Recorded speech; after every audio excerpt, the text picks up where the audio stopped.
Bien, si podríamos compartir todo lo que se debate aquí cuando no estamos al aire, es sumamente interesante, porque hay muchos interrogantes y hay muchas cuestiones que deberían abordarse en serio a partir de esto que nos ha impactado sin pedir permiso, que es la pandemia, pero que nos demuestra también y nos deja desnudos en muchos temas.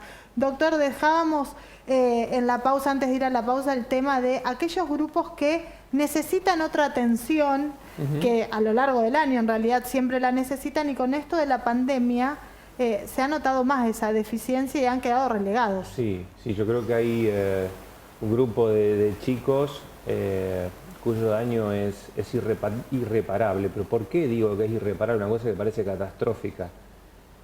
Porque estamos hablando de que el niño es un cerebro en desarrollo y que tiene una etapa de la vida, una ventana en la cual se pueden incorporar aprendizajes, hábitos. Cuando ese tiempo no se dio, cuando en ese tiempo el chico no tuvo acceso a lo que necesitaba, ese estímulo externo, el tiempo no se recupera más. Distinto es en los adultos. Es decir, creo que el daño que se ha hecho en ese sector es muy, muy grande. Y volviendo a la pregunta que me hacía Eduardo con respecto a un poco más el medio y largo plazo, y hablemos de la mayoría de los chicos que no tienen estas dificultades, creo que va a ser realmente muy difícil retomar el hábito, va a ser muy difícil retomar la rutina, va a ser muy difícil manejar la conducta del chico para explicarle que no se va a poder quedar hasta las 2, 3 de la mañana mirando el televisor o usando el celular o lo que fuera. Va a tener que volver a los horarios. Va a tener que volver a esa rutina. Entonces, bueno, vamos a estar con familias que van a empezar a chocar con esta situación. Pero bueno, hay una cuestión y una salvedad que afortunadamente en los niños es mucho más notoria que en nosotros los adultos, que es la capacidad de flexibilidad, la plasticidad que tiene un chico para poder adaptarse es muy, muy superior a la del adulto. Es decir, la adaptación se va a dar en términos conductuales, en términos sociales. Ahora, la brecha pedagógica que tenemos, no sé si la vamos a poder recuperar. Digamos, yo veo hoy que los chicos pasan de grado. La pregunta que nos hacemos todos es del sentido común. A ver, ¿tienen realmente los contenidos? Y en el año que viene, si no tengo un contenido previo, ¿va a poder acceder al contenido que viene? ¿Y qué hubiese pasado si dicen no pasan de año, lo tomamos como un año en el que se le incorporó contenidos, pero como hagamos de cuenta que este año fue un parate y retoma el año que viene, ¿no hubiese sido mejor? Lo voy a decir en estos términos. Y yo sé que esto que voy a comentar es bastante polémico, pero no le tengo mucho miedo a la polémica. Antes de la pandemia, nosotros veíamos y vemos, porque el sistema educativo sigue siendo el mismo, que un niño de primer grado que no se alfabetizó pasa de grado. Que tiene todo un trasfondo ideológico esto, ¿no es cierto? Muy cuestionable. Pasa a un segundo grado a exponerse a un contenido de segundo grado. Voy a decir esto simplemente, no una. Decenas de veces recibí pacientes en el consultorio que están en tercero, cuarto grado, hoy mismo en mi consultorio, una nena, 8, casi 9 años, que no reconoce los números, no lee, confunde las vocales. ¿Se entiende lo que digo? Bien, va a pasar de grado. Muchos de estos chicos están asistidos desde las escuelas especiales y están con una currícula paralela, pero muchos otros no. Y esto es tremendamente más evidente en los chicos de bajo riesgo, de alto riesgo, los chicos más marginales. Y esto es una catástrofe. Y esto estaba antes de la pandemia. Entonces ahora vengo a la pandemia. Si la pregunta es qué va a pasar con estos chicos, es una catástrofe. Yo creo que yo soy una persona que considera que la igualdad, que por ahí uno escucha desde la política, que se brega por la igualdad de derechos, la igualdad se consigue a través de la educación. Fue lo que nos igualó a todos como sociedad a principios del siglo pasado, cuando ricos y pobres iban a una escuela con un guardapolvo blanco. Ese fue el gran salto de nuestro país. Y eso es lo que genera igualdad. el aprendizaje, el conocimiento y todo lo que atenta la pandemia en este caso, sobre todo para los chicos más pobres, creo que ha generado un daño irreparable. Eduardo. Sí, duro, difícil. Digo lo que siempre venimos diciendo, Sole, la pandemia extremó todos los extremos. Y vos siempre decís lo mismo, esto Lo se malo, resuelve con gestión. Lo malo se pone peor. Lo bueno, muchas veces, quienes tienen posibilidades, tienen capacidades, quienes tienen mejores reflejos, han estado mejores preparados para hacerle frente, como siempre. Quien tiene una línea de base mejor, tiene mejores herramientas como para poder responder. Y quienes aquellos no pueden, por diferentes situaciones, vulnerabilidad social o algunas cuestiones ligadas a herramientas como para poder hacerle frente a situaciones críticas, lamentablemente la pandemia expone aún más todo esto. Ojalá, como siempre digo, solo en relación a lo que es el sistema de salud, ojalá tengamos la suficiente capacidad de gestión, claro, de que esto no pase de largo, de que se dé la discusión, como se tiene que dar en el ámbito de la salud, se dé la discusión en el ámbito educativo. Esto que decíamos recién, que lo han dicho docentes, lo dice Diego desde una mirada sanitaria, vienen los educadores y lo dicen desde una mirada educativa. Un chico que está en el último año, Diego decía de los primeros años, han contado el ejemplo de los últimos años. Los chicos que se están recibiendo de carreras técnicas donde han perdido durante un año esa capacidad final de elaborar un proyecto técnico.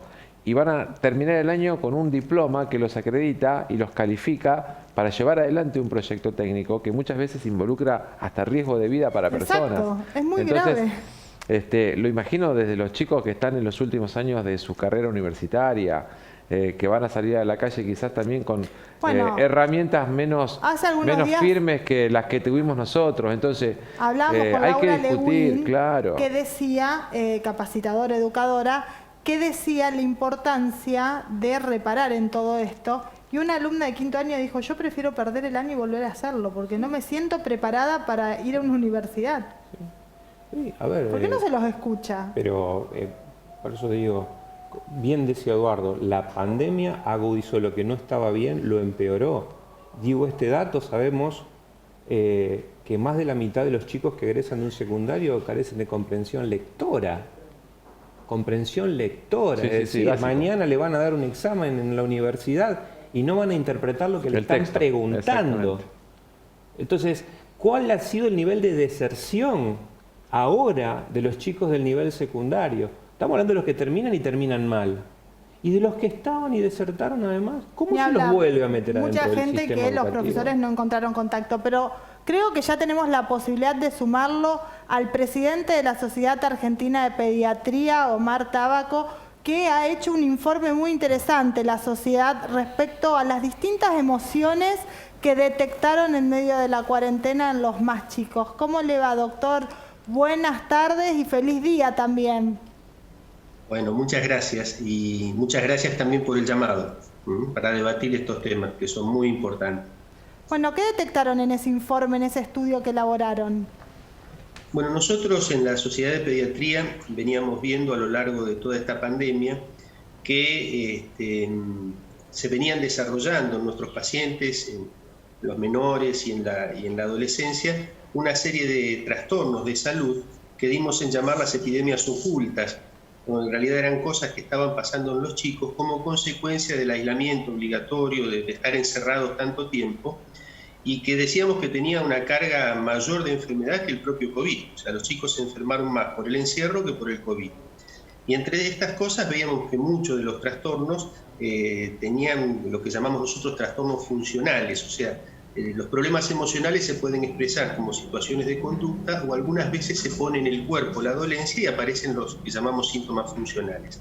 Entonces pensamos que era perentorio escucharlos a ellos mismos, de la voz de los propios chicos, cómo se sintieron, cómo se sienten durante la pandemia y durante el aislamiento obligatorio, tratando de indagar con un cuestionario orientado pero libre en cuanto a las respuestas, cómo se habían sentido.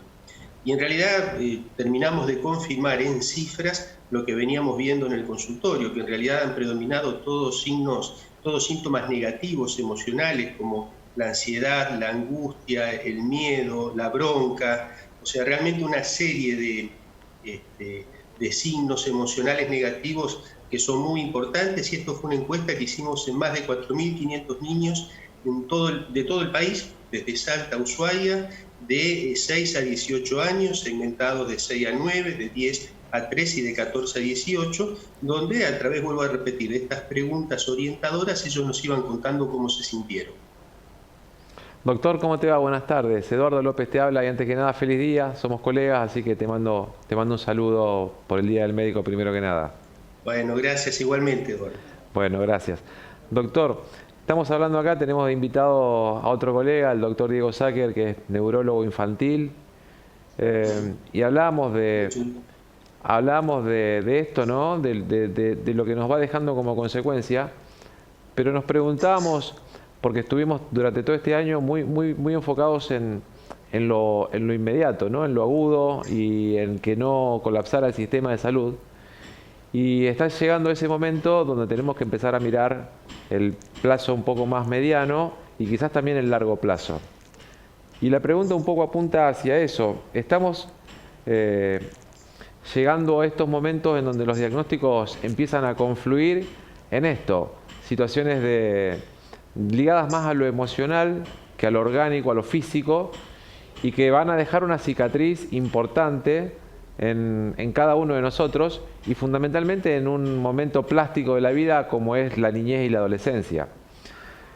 Desde el punto de vista de la Sociedad Argentina de Pediatría y quizás también desde el punto de vista personal tuyo, ¿cuáles crees que deberían ser las medidas de ahora en adelante que como sistema de salud o como también el sistema educativo deberíamos ir por lo menos planificando, no sé si decir tomando, pero por lo menos planificando para que el año que viene sea mejor que este, conociendo cuáles pueden ser los escenarios sanitarios, pero por lo menos decir, che, hay que tener en cuenta esto, esto y esto, como para que no se nos escape la tortuga. Ahora nos agarró sin tener herramientas, nos agarró de improviso. Bueno, el año que viene no nos puede pasar que nos agarre nuevamente de improviso y hay que planificar por este camino. ¿Cuál es el camino que ustedes de la Sociedad Argentina de Pediatría nos pueden dar a la sociedad en su conjunto, a nosotros como padres, pero también a los gestores políticos para que tomen las mejores decisiones? Bueno, sin lugar a dudas se aprende mucho más de los errores que de los aciertos. Y tenemos que tener la inteligencia suficiente para saber interpretar lo que no hemos hecho bien. Nosotros hace ya 2 meses y pico, sacamos otro documento analizando cuáles eran las condiciones para volver a la presencialidad en los colegios, pero apuntando fundamentalmente a marzo 2021, persuadidos de que prácticamente este año ya estaba perdido desde el punto de vista académico. Vemos bien estos gestos simbólicos del retorno a la escuela de los chicos estos días, pero en realidad el año académico está perdido, con una gran inequidad en cuanto a la oferta y la posibilidad de los chicos de recibir contenidos educativos. Entonces no podemos cometer el mismo error en el 2021. Seguramente el escenario no va a ser igual que el 2020, pero tampoco igual que el 2019, con lo cual establecimos una serie de pautas y de recomendaciones de acuerdo a las distintas situaciones epidemiológicas, cuáles eran las condiciones para que los chicos volvieran en forma presencial al colegio, en todos los aspectos, o sea, en qué tiene que estar instruido el docente, el personal no docente, la movilidad para el transporte hacia la escuela, cómo se higienizan los baños, el aula, el patio, los comedores, o sea, está todo contemplado en ese documento que tiene casi 70 páginas. Y lo que instamos a las autoridades, esto lo elevamos desde el presidente hacia abajo, a todas las autoridades sanitarias y educativas, nacionales y provinciales, porque en realidad nos tenemos que poner a trabajar ahora para lograr eso en marzo 2021. Totalmente. Hay que adecuar ediliciamente los colegios, hay que instruir, vuelvo a repetir, al personal docente y no docente, y los padres tienen que entender que es un derecho del niño, o sea, la educación también es esencial, con lo cual hay que trabajar, no empezar a hablarlo en febrero, marzo del año que viene. Como se hace la paritaria. Claro, hay que trabajarlo ahora. Doctor, te voy a poner en un problema con 2 preguntas que te voy a hacer. La primera, ¿tuvieron recepción de parte de las autoridades, una buena recepción y una invitación a ponerse a trabajar? Con las sanitarias es permanente la reunión y tomaron muy bien este documento. Bueno, trabajamos en muchos una de las tareas de la Sociedad de Pediatría es colaborar con las autoridades sanitarias en todo lo relacionado con la salud infantil, y es buena la relación con las autoridades sanitarias nacionales. ¿No? Educativas, ninguna respuesta. Y la segunda pregunta, vos dijiste que este año, el 2020, para la presencialidad está perdida y que hubo muchas inequidades. Y acaba la pregunta incómoda. ¿Te parece que está bien que todos los chicos el año que viene pasen de grado, pasen de año, que no haya una especie de análisis de lo que, analizando todo esto que decías, de los contenidos que sí se pudieron dar o no se pudieron dar, ¿cuál te parece que debería ser, si no es así, el escenario educativo para el año que viene en el caso de aquellos chicos que no pudieron cumplir con los objetivos pedagógicos? Yo creo que la única solución en ese sentido es el solapamiento, o sea, tratar de en un año aprovechar de complementar los contenidos del año perdido con el año siguiente. Detener el trencito de la educación es muy difícil porque hay muchos chicos que quedan fuera del sistema. O sea, y fundamentalmente tenemos que promover todas las medidas necesarias para tratar de garantizar que los chicos sigan dentro del sistema educativo, porque el que se va del sistema educativo se pierde para siempre. ¿Crees que el que no estaba adentro hay que ir a buscarlo? Sí, el que no está adentro hay que ir a buscarlo, sin lugar a duda. La escuela no solamente no es alfabetización solamente. Es mucho más. Es muchísimo más. Es lo que le ordena la vida a la familia. Sí. Hay horarios de descanso, hay horarios de alimentación, hay horarios de estudio. O sea, el chico fuera de la escuela pierde el norte. Doctor Tabaco, aquí tengo también al pediatra, el doctor Diego Sark, que también va a preguntarle algo porque está participando aquí en el programa El Otro Lado de la Pandemia. Con todo gusto, Diego. ¿Qué tal, doctor? Buenas tardes. Un placer. Yo soy neuropediatra, especialista en neurología infantil. Le quiero hacer una pregunta que excede mi especialidad, pero que es un motivo de conversación en el consultorio. Como usted sabrá, en el consultorio de neurología infantil vemos mucha cuestión vinculada a los trastornos del neurodesarrollo y problemas de escolarización y demás. Y una cuestión, un miedo que tienen los papás, y creo que es por la desinformación que hay, digamos, y tiene que ver con esta incoherencia entre que cuando empezó todo y no había tanto caso había que estar encerrado, y resulta que ahora pasamos el peor momento y estamos discutiendo cuántas más cosas queremos hacer. Entonces vemos hacia adelante un 2021 donde estamos diciendo que los chicos, que son los contagiadores de todos, van a volver a las aulas. Bien, ya con su cabeza está adelantando la respuesta, pero más que una respuesta para mí, me gustaría que desde la autoridad que usted tiene, de una respuesta clara a toda nuestra comunidad de padres con respecto a esto. ¿La vuelta de los niños a la actividad escolar va a poner en riesgo al resto de la sociedad? No. Si hacemos las cosas bien, no. Ya está demostrado que los chicos no son vectores especiales con respecto al virus. Esto ya está demostrado. La misma OMS pidió disculpas de que no era así como habían dicho al principio, que parecía ser que el principal reservorio eran los niños, que eran asintomáticos, pero que entraban al virus a las casas. Hoy por hoy ya está claro que no es así. Los chicos no tienen una mayor carga viral, pueden ser asintomáticos, pero no son especiales contagiadores. Y tomando las pautas que fijamos en cuanto al distanciamiento, al uso de barbijo, al lavado frecuente de las manos y demás, el tránsito en la escuela no debería ser una situación de un riesgo mayor. Y si es de un riesgo mayor, lo mismo hay que correrlo. No se puede perder otro año escolar. Me encantó, doctor. Y esto lo tenemos que saber los padres, los docentes, quizás tengan que trabajar con protocolo, con barbijo, con máscara, con equipo de protección personal, pero tenemos que hacer todos el esfuerzo para que los chicos puedan volver a ir al colegio.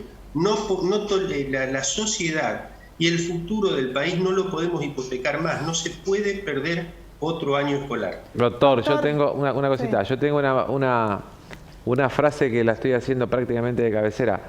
Ninguna actividad en sí mismo es de mayor riesgo. Nosotros, cuando no cumplimos las normas de distanciamiento y los protocolos establecidos, podemos hacer que cualquier actividad se ponga en riesgo, o podemos hacer que sea posible hacer cualquier tipo de actividad. Totalmente, y puntualmente es así, y la educación también es esencial. Si hay que correr algún riesgo, hay que correrlo. Y bueno, hay que administrar los horarios de transporte, probablemente no sean las mismas horas que los horarios de trabajo. O sea, en ese documento está bien explicado, pero en realidad que estemos todos inmunizados o que el riesgo haya pasado, va a transcurrir todo el 2021, independientemente de cuándo se empiece a vacunar y demás. Seguramente el 2021 no va a ser el 2019 y tenemos que prepararnos ya sabiendo eso. Doctor, le agradezco enormemente su participación, su aporte, su mirada por estos minutos aquí en este programa que arrancó con la pandemia y en el que tuvimos todas las miradas. Muchas gracias. No, yo les agradezco mucho a ustedes y recuerden que la Sociedad Argentina de Pediatría siempre va a estar a disposición para hablar de estos temas y que para nosotros es fundamental la tarea de ustedes para poder acercarnos a la comunidad. Muchas gracias. Buenas tardes. El doctor Omar Tabaco, presidente de la Sociedad Argentina de Pediatría, también pasó por el otro lado de la pandemia. Hacemos una pausa. En el próximo bloque compartimos los testimonios también del otro lado, que son la de los papás. ¿Cómo vivieron todo este tiempo los papás? Ya volvemos.